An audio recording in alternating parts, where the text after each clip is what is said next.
la presencia de los personajes inmersos en los temas de mayor interés ciudadano.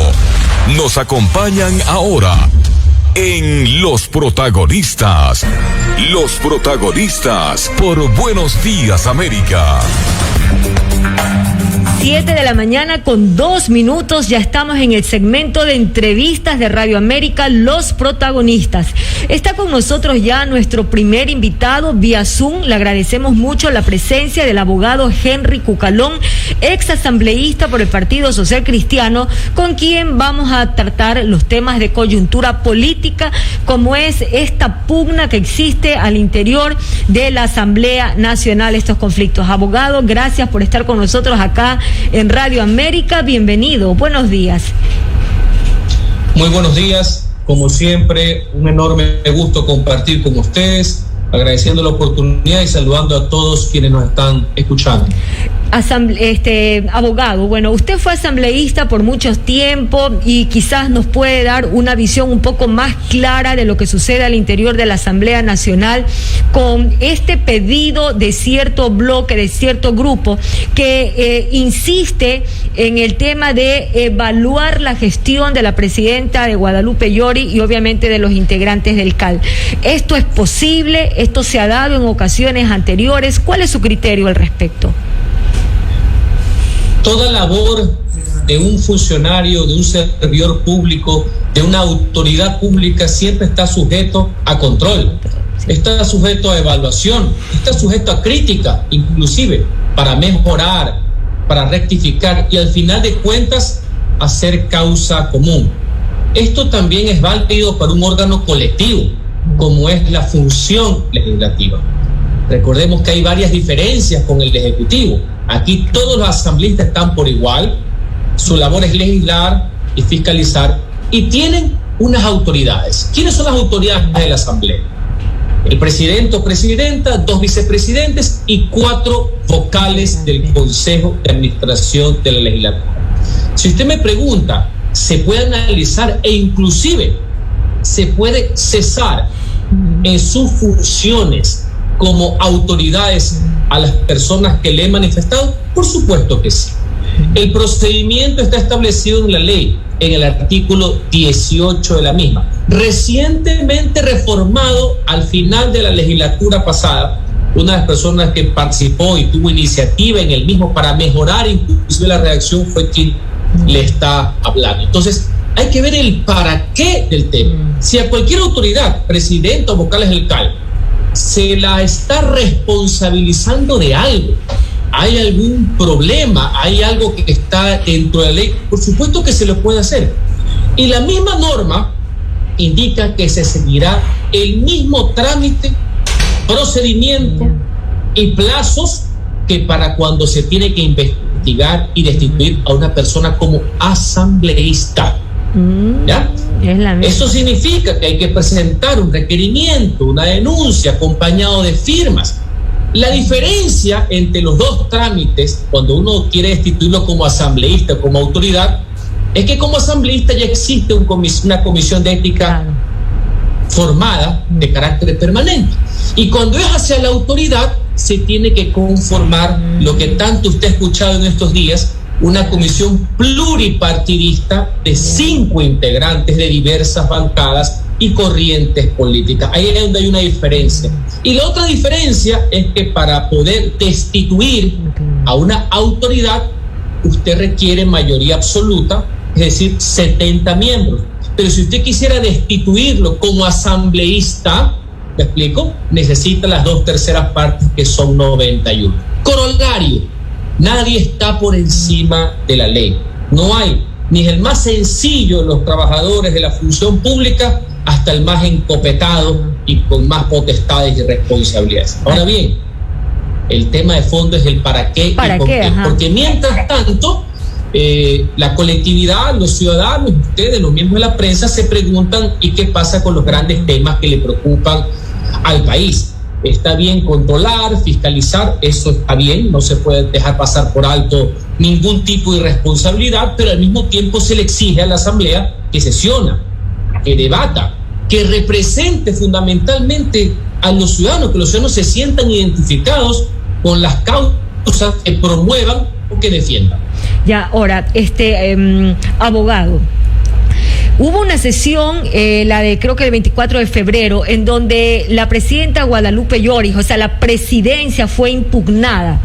Esa sesión fue suspendida y es la que han estado intentando reanudar los asambleístas. Hubo una convocatoria que realizó la señora Lloris para el sábado de carnaval a las 10 de la noche y la cual no tuvo quórum. Ahora, los asambleístas pueden autoconvocarse, que ya lo están pretendiendo hacer, para continuar esa sesión en donde ella fue impugnada, o o según el procedimiento, la autoconvocatoria sería para una nueva sesión. O sea, pueden autoconvocarse para reanudarla, o la autoconvocatoria solamente es para nuevas sesiones. ¿Cómo es el procedimiento ahí? Vamos por partes. Primero, creo que la presidenta, a quien respeto en lo personal su trayectoria y su lucha política y el mensaje hasta cierto punto que se quiso dar cuando se la eligió, quisiera pensar que es por sus méritos y no por un descarte, y que a quien tengo fuertes críticas en cuanto al manejo de la asamblea, porque evidentemente ahí no hay luz alguna y falta conducción, liderazgo. Pero bueno, ese es un tema que viene acarreado ya de algunos lustros, no crea que solamente de ahora. Creo que cometió un error garrafal, un incumplimiento en la semana pasada. Cuando una persona, quien dirige la sesión, en este caso la presidenta, es apelada en su conducción, no puede suspender. Eso no estuvo bien. El hecho que sus adversarios quieran hacer de todo y digan de todo no significa que uno está también por encima de las cosas. Eso no es correcto. Dos errores no hacen un acierto. El procedimiento legislativo establece que automáticamente, pedida la apelación, tanto verbal por escrito, la persona, en este caso la presidenta, tiene que bajar a su curul, responder ante la misma, la persona que ha presentado la apelación, sustentar el porqué de la misma y se toma votación. ¿Ya? Eso no se hizo, claro. Y se tomó la salida más fácil, que para mí está por fuera del procedimiento y es un pésimo mensaje, que es la de suspender para ver qué es lo que pasa. Así que si vamos a señalar los errores, hay que señalar los errores de todos, porque eso no le conviene absolutamente a nadie. ¿Y en la autoconvocatoria? Por este problema que existe entre autoridades y quienes quieren hacer una nueva mayoría, que en democracia no hay por qué temerle, sino la gran pregunta es ¿para qué sirven las mayorías? Es que no dieron quórum en la sesión. Cuidado por tratar también de boicotear, no dan quórum en varias sesiones, y eso también es una irresponsabilidad por parte de los asambleístas, que tienen la obligación legal y moral de asistir, de registrar. Si tienen diferencias, exponerlas. Si tienen coincidencias, argumentarlas. No sé si me explico. No, esto no es de jugar a las escondidas.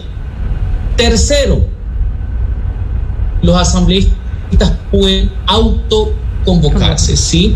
Si reúnen las 2/3 partes de sus integrantes, una mayoría especial, es decir, 91 integrantes que se autoconvocan con una agenda totalmente prevista. La ley no hace diferenciación si es continuación de una o una nueva. No hay diferenciación. Una vez más, uno tiene que apelar a la lógica, al sentido común, a la lógica jurídica.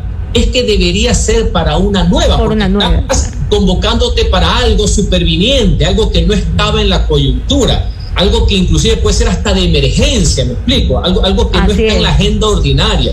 Por eso también los presidentes de la Asamblea, e inclusive desde hace muchísimos años los presidentes de la República, tenían la facultad de convocar a un congreso extraordinario.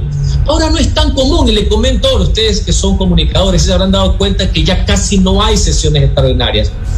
Hace muchos años sí, porque antes los congresos no sesionaban como ahora, como escuelita, porque sesionan 11 meses al año. Antes los congresos sesionaban en plenarias 2-3 meses al año, y lo que fusionaban eran las comisiones legislativas permanentes. Por eso acá rato había que hacer congresos extraordinarios para analizar conducta de los presidentes o inclusive para sacramentar golpes de Estado. Ahora que la Asamblea funciona como una escuelita, me explico, 11 meses al año, es el único congreso en el mundo que hace eso. Y la gente cree que porque si no lo ven sentados ahí en el pleno, claro, no trabajan. El único país en el mundo que pasa eso. Esa es otra crítica que yo le hago. Y eso no es de la Constitución de Montecristi, por si acaso. Viene de la Constitución de Sangolquí. Piensa que este es un régimen laboral. Cuando un representante, un legislador, un diputado, un senador, lo es en todas sus funciones. Y fundamentalmente cuando está en las comisiones legislativas. Ahí es donde verdaderamente ese es el trabajo legislativo.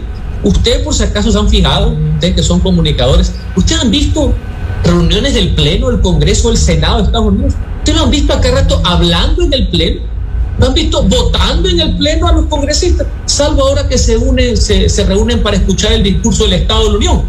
Esta semana el presidente Biden, que está en las dos cámaras, casi nunca está en el Pleno. Pero aquí se ha vendido la idea de que si no estás en el pleno, falta con la escuela. Okay.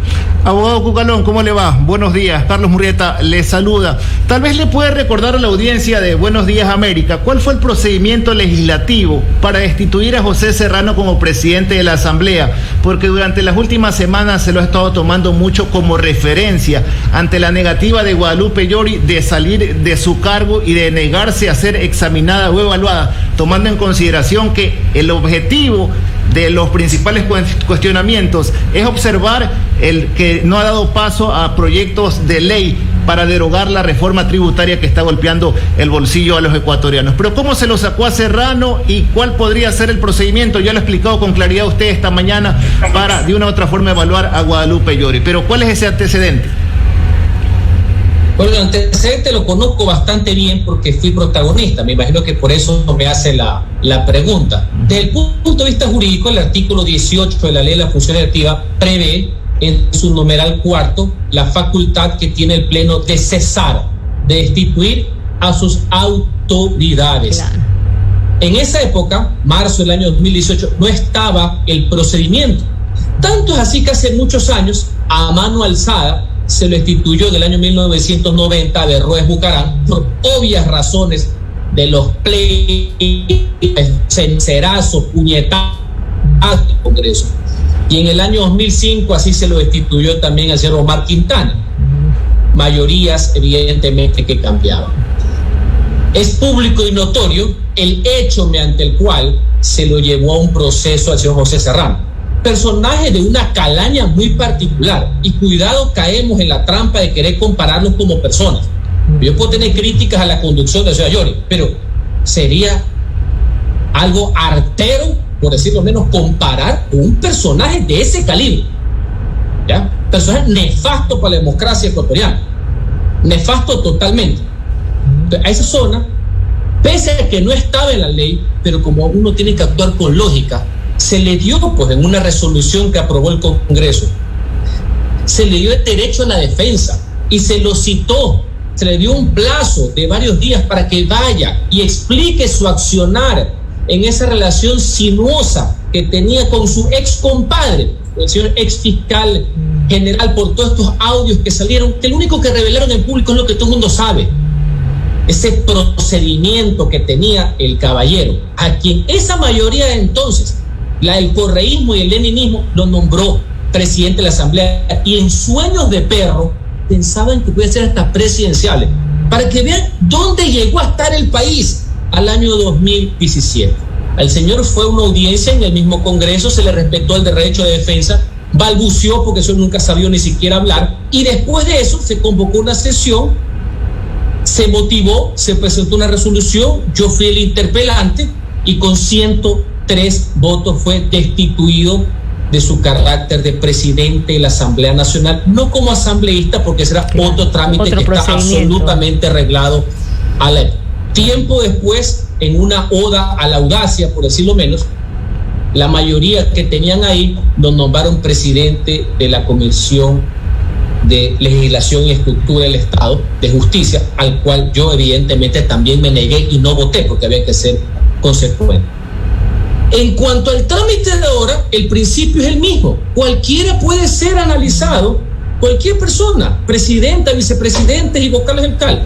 Ahora, a partir de la reforma, se le incluyó un procedimiento de sustentación. Eso es nuevo. El detalle no existía el año 2018. se pone a la par al procedimiento de destitución como asambleísta, con denuncias, con el 10% de las firmas, es decir, 37 legisladores. Se tiene que crear una comisión de 5 miembros para que sustente, para que se le den derecho a la defensa, para que se presenten los argumentos y finalmente que sea el Pleno quien dirima si la persona, quien los dirige, ya sea como presidenta o como vocal del CAL, lo han hecho adecuadamente y finalmente se vota, porque esta no es una actuación judicial, esta es una actuación política que reviste análisis subjetivos, de oportunidad, por supuesto, tiene márgenes de discrecionalidad también, pero eso sí, respetando la ley. Ahora, porque abogado, sin perjuicio que el Pleno es la máxima instancia de la Asamblea, ni el Pleno está por encima de la ley. Abogado, ayer conversábamos con Joana Moreira, asambleísta de la Izquierda Democrática e integrante del CAL, y ella decía, si nos quieren examinar a nosotros, mejor examinémonos todos, porque hay sesiones de comisiones. Hay comisiones que sesionan durante una vez a la semana. Una vez a la semana sesionan varias comisiones legislativas. A los presidentes y vicepresidentes de las comisiones legislativas también se les puede evaluar tomando en consideración el escaso trabajo que están efectuando. Allí también, ¿cuál sería el procedimiento? Porque si estamos observando a los del CAL, también, como usted decía, pues no, el trabajo legislativo se ve en las comisiones. Coincido plenamente con la asambleísta Joana Moreira, de quien largo es de las excepciones que hay en este bodrío legislativo que existe. Debe ser la mejor legisladora que hay en la actualidad, joven, con principios, tiene argumentos, pelea, asiste, es una legisladora a tiempo completo y es vocal también del CAL. Y coincido, si ya eso van a evaluar, evalúenles todo, porque esa asamblea deja mucho que desear y es peor que la anterior que yo estuve y que la anterior de la anterior donde yo también estuve, por así decir. Así que es un comentario político sumamente válido y oportuno, porque hay muchos legisladores que no van nunca, no solamente los presidentes de las comisiones, hay unos que se dedican a hacer espasateléfonos en los caudillos, me explico, no van nunca, no hacen absolutamente nada y joden por todo y son los primeros para calificar a otros. Primer punto. Segundo, una cosa es criticar, una cosa es no estar de acuerdo, y para eso es el debate. El debate es eso, pues el debate no es ir a leer por una hojita que le hace un asesor. El debate es contrastar posiciones, ideas, actuaciones, mejorarlas, demostrar que mi tesis está mejor que la otra. Entonces, yo voy a poner un ejemplo. Por ahí he leído que una de las cosas que quieren calificar a los vocales del CAL, entre las cuales está la señora Moreira, que es una gran legisladora, está también la señora Natalia Arias, que es una gran legisladora, que fue durante muchos años asesora legislativa, una persona muy inteligente y preparada, por haber enviado a consulta a la Corte Constitucional los proyectos de ley derogatoria de la ley económico vigente que se aprobó y que contenía impuestos. En mi caso, en mi criterio, yo no estoy de acuerdo con que el CAL haya enviado a consultas a la Corte Constitucional. No estoy de acuerdo. Se lo digo como abogado, como alguien que creo que tengo algo de experiencia legislativa, más allá que me puedo equivocar. Pero el hecho de yo no estar de acuerdo no significa que han cometido pues, algo ilegal. No sé si me explico. Pero si no, no terminamos nunca. Yo no estoy de acuerdo. Creo que cometieron un error. Creo que eso no se aplica. Uno consulta leyes aprobadas, no expectativas. Vaya, la Corte les va a contestar cualquier cosa durante algún tiempo. Para mí, eso no vale. Abogado, la última pregunta. Yo no digo que eso necesariamente sea una ilegalidad. Entonces, mire cómo le voy poniendo los ejemplos. Así que, si ya vamos a actuar de ilegalidades o no, aquí habría que hacer también un análisis general de lo que ha pasado. Y al final de cuentas, lo que dijimos al principio, ¿esto es una cacería de brujas? ¿Este es un tema en general de posiciones o queremos mejorar todos para encauzarnos en lo que le interesan a ustedes, a los ciudadanos, que sus representantes respondan, que aprueben todo? Se les pongo un ejemplo. Es una prueba de fuego. En esto ya se tiene que tramitar por la vía económica urgente la ley de inversiones que presentó el gobierno. Tiene algunas cosas positivas. Los legisladores, si tuvieran reparos, presenten una alternativa, mejoren el texto, obsérvenlo. O vamos a seguir con la cantaleta del no por el no, o algunos hacer el juego de asistir, no asistir, aplastar, para ver si en cambio el proyecto pasa también por el Ministerio de la Ley. Eso no es lo que quiere la gente. Asambleísta, la última pregunta. Obstruccionismo, el no por el no y esperar que tú fracases para ver si yo saco cabeza por algún lado. Asambleísta, oiga, abogado. El servilismo, las oposiciones. Abogado Cucalón, la última pregunta en aras del tiempo. Salió un artículo publicado por José Hernández en donde lo mencionaba usted y también hablaba de lo que pasa al interior del Partido Social Cristiano, y él reparaba en que ustedes no están distinguiendo entre delincuentes y demócratas por su cercanía con la bancada del correísmo al interior de la Asamblea Nacional. Es de dominio público que el PSC y el correísmo están en busca de una u otra forma, destituir a la presidenta Guadalupe Llori. ¿Cómo entender esta cercanía con el correísmo al interior de la Asamblea? Primero, tenía que preguntarle a los asambleístas. Yo no soy asambleísta. Primera acotación, se lo dije creo que la otra vez. A los miembros del Congreso del Partido Social Cristiano, a los de UNES, pregúntenle por qué hacen o no hacen ciertas cosas. Segundo, me gusta ir a lo conceptual. Leo todos los artículos y veo que de vez en cuando me mencionan, ya es reiterativo el tema. Lo importante es porque las coyunturas se dan permanentemente. Es el para qué. ¿Para qué hay votaciones? ¿Para qué? Usted me puso el caso del inefable señor Serrano, estrella del correísmo. 4 o 5 años ministro del Interior, para que vea en qué manos estaba el país. Y ahora dicen que todo lo pasado fue mejor. Sí, exacto. Me río. Bueno, ese señor fue destituido con los votos liderados por mi posición, pero con los votos también del correísmo. Y asimismo, cuando a renglón seguido destituimos al fiscal general, otra joya que tenía el señor Carlos Vaca, fue con los votos del correísmo, con los mismos padrinos de ellos. Entonces, depende para qué son los votos. Yo tenía la posición que si había que hacer algo para el interés nacional, como era destituir a estos dos sátrapas, si van a votar los mismos que lo pusieron, bienvenido sea. Entonces, si yo fuera el legislador, la gran pregunta es, ¿para qué son los votos? ¿Para qué suman los votos? ¿Para defender a la gente? ¿Para aprobar algo que le beneficie al pueblo? ¿Para destituir a una autoridad que no representa a los ciudadanos? Así como también las 2 veces que destituimos a los presidentes de la Comisión de Participación Ciudadana, como es el Consejo de Participación. El correísmo nunca votó, porque esa es la joya de la corona para ellos. Entonces, ¿para qué? Yo no soy legislador, yo no estoy en el día a día, yo no estoy convocando a la señora Llori. Yo soy un ciudadano más. Evidentemente he representado a una agrupación política y me siento honrado de que ellos me hayan dado su confianza para ser su diputado y jefe de bloque durante 2 periodos. Pero el intríngulis parlamentario de hoy día es lo que yo he analizado. Si algo van a hacer, no solamente las 2 bancadas que usted está diciendo, porque veo que hay otras más, contra alguien, contra una autoridad, contra la presidenta de la Asamblea, pueden hacer todo, enmarcados en la ley. Así, abogado Cucalón. Abogado Cucalón, ¿usted nos puede recordar, ya finalizando la entrevista, cuál es el procedimiento legislativo? Es decir, si retiran de la presidencia a Guadalupe Llori, ¿asumiría el primer vicepresidente o tienen que volver a nombrar presidente? El primer vicepresidente. Asume automáticamente, ya. Ok, esa confirmación. Muchísimas gracias. 7:25 a.m. Le agradecemos mucho la participación del abogado Henry Cucalón, ex asambleísta, hablándonos sobre la coyuntura política en la Asamblea Nacional. Gracias, abogado. Que tenga buen día. Gracias a ustedes. Muy buenos días. Buenos días. 7:25. Enseguida regresamos.